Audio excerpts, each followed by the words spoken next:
नाजरीन के NN Pakistan news पर दिफाई हवाले से अहम तरीन खबर शामिल करते हैं। पाक फौज ने फतह 2 मिसाइल का कामयाब तजर्बा कर लिया।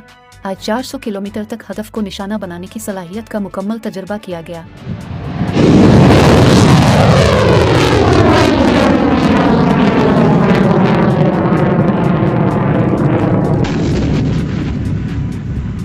पाकिस्तान की मुसल्लह अफवाज ने बुध के रोज़ जदीद नस्ल के guided multi launch rocket system फतह 2 का कामयाब तजर्बा कर लिया।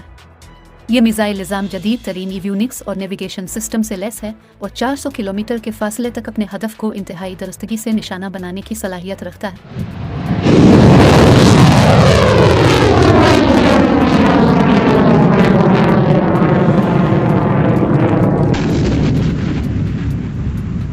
बैनुल खिदमती शोबा ताल्लुकात आमा ने एक बयान में बताया कि पाकिस्तान ने आज जदीद एवियोनिक्स, पेचीदा नेविगेशन सिस्टम और मुनफरिद फ्लाइट टिकटरी से लैस फतह 2 का कामयाब टेस्ट फायर किया है। ISPR ने मजीद कहा कि यह हथियार निज़ाम इंतहाई दुरुस्तगी से 400 किलोमीटर तक हदफ को निशाना बनाने की सलाहियत रखता है। फतह 2 के कामयाब तजुर्बे की गवाही फौज के तीनों अफवाज, साइंसदानों और इंजीनियरों ने दी है। तजुर्बे के बाद सदर ममलकत, वज़ीर आज़म, chairman joint chief of staff committee और चीफ ऑफ आर्मी स्टाफ ने इसमें मसरूफ़ अमल फौजियों को मुबारकबाद दी।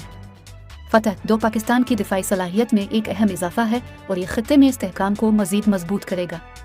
ये मिसाइल निज़ाम फतह 1 का जदीद वर्जन है, जिसका पहला टेस्ट फायर अगस्त 2021 में किया गया था। फतह 2 अपने जदीद एवियोनिक्स और नेविगेशन सिस्टम की बदौलत पहले वर्जन से ज़्यादा दुरुस्तगी और मारने की सलाहियत रखता है। फतह 2 की कामयाब आजमाइश पाकिस्तान की दिफाई ताकत और खुद इन्हिसारी में एक अहम पेशरफ्त है। यह हथियार निज़ाम खित्ते में अमन व सलामती की बहाली में भी अहम किरदार अदा करेगा, जिसका तजुर्बा न सिर्फ पाकिस्तान बल्कि दुनिया भर के लिए इंतहाई खुश आई। मज़ीद खबरों और अपडेट के लिए देखते रहिए कि NN Pakistan news and entertainment channel, और इससे जुड़े रहने के लिए हमारे चैनल को लाइक और सब्सक्राइब करना ना भूलें। कि NN पाकिस्तान, सच से हक तक।